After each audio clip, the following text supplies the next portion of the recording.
পূর্ব বর্ধমান জেলার রায়না ১ ব্লকের অন্তর্গত বুজরুকদিঘি উচ্চ বিদ্যালয়ে ঈশ্বরচন্দ্র বিদ্যাসাগর এবং রবীন্দ্রনাথ ঠাকুরের আবক্ষ মূর্তি উন্মোচনের মাধ্যম দিয়ে ঈশ্বরচন্দ্র বিদ্যাসাগর মহাশয়ের ২০৫তম জন্মদিন পালন করল স্কুল কর্তৃপক্ষ। উপস্থিত ছিলেন রায়না বিধানসভার বিধায়ক শম্পা ধারা, শেয়ারা গ্রাম পঞ্চায়েতের প্রধান পুরঞ্জয় সরকার, স্কুলের প্রধান শিক্ষক সুভাষ চক্রবর্তী, স্কুলের পরিচালন সমিতির সভাপতি সমীর কুমার সাই সহ অন্যান্যরা। জন্মদিন পালন উপলক্ষে অনুষ্ঠানের প্রথমে ঈশ্বরচন্দ্র বিদ্যাসাগর এবং রবীন্দ্রনাথ ঠাকুরের আবক্ষ মূর্তির দ্বার উন্মোচন করেন। তারপর দুই মহান পুরুষের আবক্ষ মূর্তিতে মাল্যদান করেন বিধায়ক সহ সমস্ত অতিথিরা। সকাল থেকে সারাদিন ধরে অনুষ্ঠিত হতে থাকে বিভিন্ন সাংস্কৃতিক অনুষ্ঠান। বক্তব্য রাখতে গিয়ে বিধায়ক শম্পা ধারা বলেন, বাংলা সাহিত্যে যিনি নবজাগরণ করেছিলেন সহ বর্ণ পরিচয়ের রচয়িতা, বাল্যবিবাহ বন্ধ, বিধবা বিবাহ প্রচলন, নারী শিক্ষার অগ্রগতি এবং সার্বিক শিক্ষার ব্যবস্থার প্রচলন করেছিলেন যে মহান মানুষটি, তার নাম ঈশ্বরচন্দ্র বিদ্যাসাগর মহাশয়। আজ ওনার ২০৫তম জন্মদিন। ওনার জন্মদিন উপলক্ষে আমি আমার বিধানসভার অন্তর্গত বুজরুকদিঘি উচ্চ বিদ্যালয়ে ওনার এবং আর এক কবি রবীন্দ্রনাথ ঠাকুরের আবক্ষ মূর্তি উন্মোচন করলাম। স্কুলের প্রধান শিক্ষক সুভাষ চক্রবর্তী বলেন, স্কুলের বাৎসরিক অনুষ্ঠান, বিভিন্ন ধরনের প্রতিযোগিতা এবং প্রতিটি ক্লাসের মেধা ছাত্রছাত্রীদের সংবর্ধনা দেওয়ার সাথেই পুরস্কৃত করা হলো আজকের এই অনুষ্ঠানের মাধ্যমে। দুটি আবক্ষ মূর্তির জন্য আর্থিক সাহায্য করেন স্কুলের প্রাক্তন শিক্ষক স্বর্গীয় মুক্তিপদ দের স্মৃতি রক্ষার্থে মুক্তিপদ দের স্ত্রী এবং পুত্র কন্যাদ্বয়।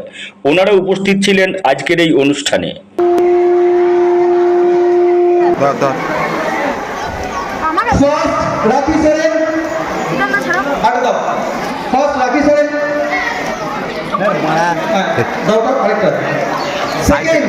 জ্যোতি মালিক, অন্তরা মালিক,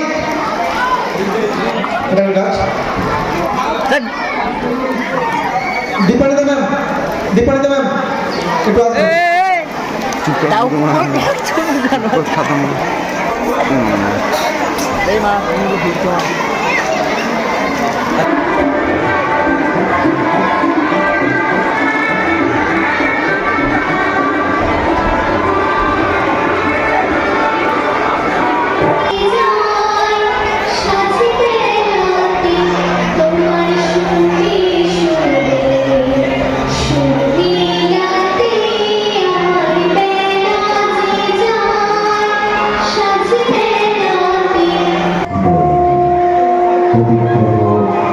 শিক্ষার আলোকে বিভাসিত হয়ে ওঠে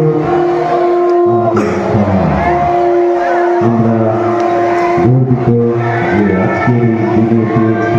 পক্ষ থেকে বরণ করে নিলাম, বরণ করে নিলাম, বরণ করে নিচ্ছি বাকি সকল অতিথিদেরকে বরণ করে নিচ্ছি।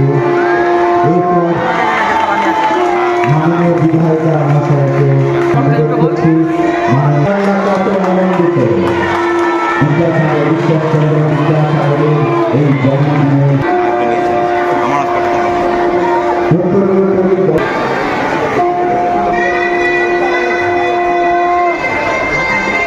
আজকে রায়না ১ নম্বর ব্লকে আমরা শেয়ারা অঞ্চলে বুজরুকদিঘি উচ্চ বিদ্যালয়ে আজকে একটা আমাদের অনুষ্ঠান, যে আমাদের আপনারা এখানে বাংলা নবজাগরণের আজকে যিনি আমাদের বর্ণ পরিচয় লেখক, আমাদের সেই আমাদের মাননীয় ঈশ্বরচন্দ্র বিদ্যাসাগরের আজকে জন্মদিবস, ২০৫তম জন্মদিবসের উদ্দেশ্যে আজকে সেই স্কুলে যে একটা মূর্তি উন্মোচন হয়েছে, তার সাথে আমাদের বছরের যে আমাদের যে প্রাইজ ডিস্ট্রিবিউশন, সেই প্রাইজ বিতরণ অনুষ্ঠান এখানে এসেছিলাম বা এখানে এসেছি। প্রত্যেকটা ছাত্রছাত্রীরা খুব সুন্দর পড়াশোনা যেমন করছে, আমাদের সমস্ত শিক্ষক, প্রধান শিক্ষক মহোদয় থেকে শুরু করে সমস্ত শিক্ষক শিক্ষিকা মণ্ডলীরা সম্পূর্ণ সহযোগিতা করেছেন। আপনারা এটাও দেখেছেন মাধ্যমিকে ১০তম স্থান অধিকার করেছে রাজ্যের মধ্যে এই স্কুলের ছাত্র। কাজেই যে এই স্কুলে যে আমাদের একটা ঐতিহ্যপূর্ণ স্কুল, সেটা দেখতে পাচ্ছেন। এবং আজকে শুধু তাই না, আমাদের যে পুরস্কার বিতরণী অনুষ্ঠান হয়েছে, প্রচুর পুরস্কার বিতরণী আমাদের প্রত্যেকটা ছাত্রছাত্রীরা যারা পড়াশোনা করছে ভালো বিভিন্ন আমাদের শ্রেণীতে, তাদের জন্য আজকে পুরস্কারও রাখা হয়েছে। তাদের সেই পুরস্কার বিতরণ অনুষ্ঠান হচ্ছে। আর যারা খেলাধুলা করেছে তাদেরও তাদের জন্য পুরস্কার রাখা হয়েছে বা তাদেরও পুরস্কার হচ্ছে। আজকে আমাদের বুজরুকদিঘি উচ্চ বিদ্যালয়ে বার্ষিক পুরস্কার বিতরণের অনুষ্ঠান হচ্ছে। তার সাথে সাথে আমাদের দুটো মূর্তি, মূলত বিদ্যাসাগর মহাশয় এবং রবীন্দ্রনাথ ঠাকুরের দুটো মূর্তি উন্মোচন করা হচ্ছে।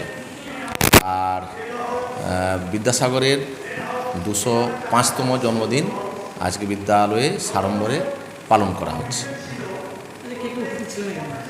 আজকে আমাদের এই অনুষ্ঠানে আমাদের এলাকার বিধায়িকা মাননীয়া শম্পা ধারা, পরিচালন সমিতির সমস্ত সদস্যরা, অভিভাবক অভিভাবিকা, বিশিষ্ট ব্যক্তিজন, অভিভাবক অভিভাবিকারা এবং আমাদের স্কুলের এক্স ম্যানেজমেন্টের সেক্রেটারিগণ এবং ছাত্রছাত্রী এবং শিক্ষক শিক্ষিকারা উপস্থিত আছেন।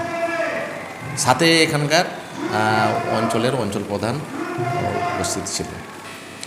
মাননীয় শম্পা ধারা এবং তার সাথে সহযোগিতা করেছেন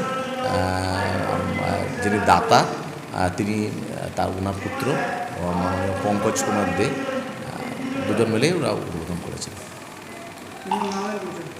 আমার নাম শ্রী সুভাষ চক্রবর্তী, প্রধান শিক্ষক বুজরুদ্দিঘি উচ্চ বিদ্যালয়। হাতে পুরস্কার তুলে দিলেন।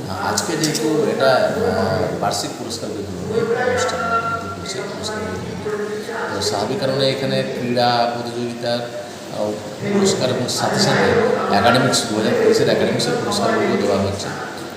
সব মিলিয়ে টোটাল যে পুরস্কার আর কি, আর্থিক পুরস্কার, বই এবং মেমেন্টো সব মিলিয়ে গাছের চারা একটি 90-এর অধিক পুরস্কার এবং সাথে আবার চারা গাছ আমরা ছাত্রছাত্রীদের হাতে তুলে দিয়েছি।